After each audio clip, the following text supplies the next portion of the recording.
That as director of sport, there are many things that are involved that you have to that you want to support in your country. How do you see Special Olympics fitting into the policies of your government? Good morning, everybody. Thank you very much for the question. Let me start by giving you a little bit of a background who I am. I'm a Namibian, I'm an African. And I come from a country called Namibia, which was under the apartheid system of South Africa. I think many of you will know it.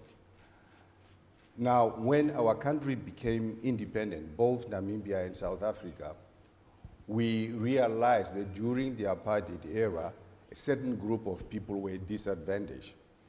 And we realized it was black people and women. And we came up with a policy that we should have a policy for black empowerment in the area of business. We realized that women were not participating in sports, so we came up with a movement for women in sport called NAWISA, and there is also an African organization, Women in Sports.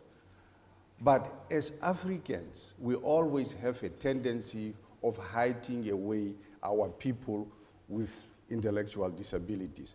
In Africa, if somebody is born in your family with an intellectual disability, it was always looked at as a stigma or a bad omen on the family and so on. So we had a tendency to hide them, and we still do. In many, many African cultures, we still do. I have been involved in sports for a long time. I'm almost 60 years old. For the past 45 years, I've been involved in sports. But it is my first time to attend Special Olympics. And I was honestly moved since I arrived here. When I listen to Dr. Tim Shriver speaks, I cry easy. I always say, mama's baby. I cry very easy. I cried. I cried during the opening ceremony. I cried when he addressed the parliament. When you think about the things he was saying, and I think how we treat our own children with special disabilities, intellectual disability, it was just such a moving experience for me. And I remember when we had the African gathering, the colleague from Nigeria was talking to the Shriver family and said, we want more money, which is good. But I was thinking, what are we doing as African governments for our people with disabilities? We are relying on, we want more money. But yet we have made money available for this special group.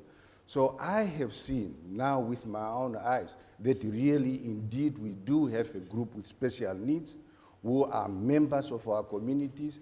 Their parents are taxpayers like anybody else. When I go back to Namibia, I'm going to ensure that we are going to put a motion in Parliament that we are going to apportion a certain amount of money for the development of athletes with special needs in our country.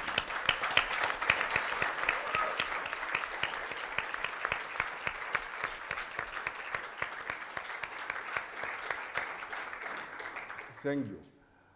One thing I've realized from a government perspective, and maybe there are some government officials here, but I stand for the truth. We, the old people, have a tendency to always want to say, we know better what our young people want. I believe in one saying, nothing for us without us. Now, in Africa, we have a tendency of having governments with old people. And then the young people are struggling to get in power, they are not getting power, and we are always taking decisions on behalf of young people. We always think we know better.